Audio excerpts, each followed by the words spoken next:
talk to me a little bit more about, self-care and Sure. how you do that for yourself, and, Sure. and how you've seen other people do that, where they're doing it well. Doing it well. Excuse the pun, but Yeah. So I think something big that's changed for me in terms of self-care is to stop trying to do it in the way that I'm told I'm supposed to do it and get more in touch with what works for me. So I guess having a stronger filtration system inside of my own mind and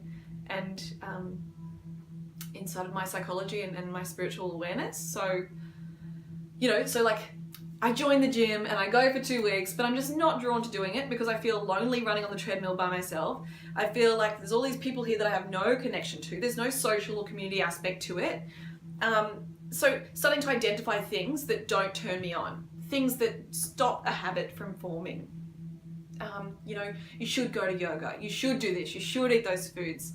Shoulds don't work. We need why and we need who we are. So finally, I now exercise regularly and I love it, and I am more well on the levels that I wanted to be because I exercise with friends who are part of a similar subculture to me, part of the queer, creative, empowered, fun, kind of human being space.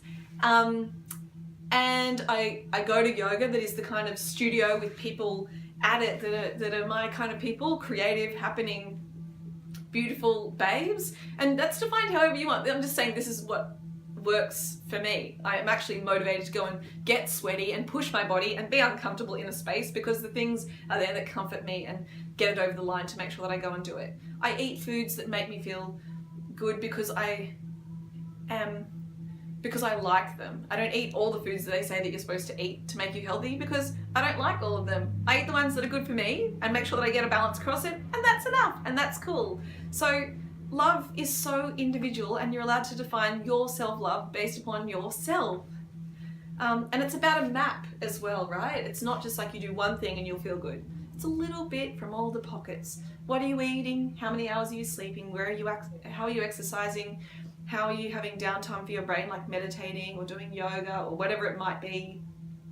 What are you doing that's creative, that inspires you and turns you on and gets you out of bed and propels you?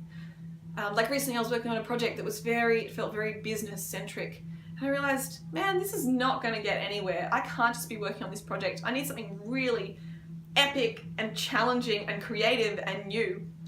And that's how the Be Brilliant Creative project came to life, because I decided only epicness was how I was going to get out there in the world, and I dropped the business project, and my creative project became a new business project in a sense, like it's a so it's sort of project figuring that's out useful. what works for you, and what works for the individual, and kind of writing your own rule book, essentially. Yeah, and incorporating ceremony and ritual, that you're allowed to do whatever feels beautiful for you. Sitting down and having a meal is a stunning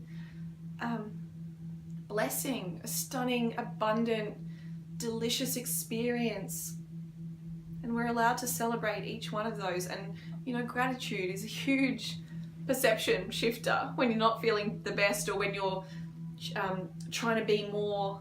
If you can try to sit in gratitude and practice that, it changes everything, and you come back down into yourself and you realize everything's okay. You're okay. So there's lots of tools to utilize. And it's up to you. You do know what you're doing. That's the main message.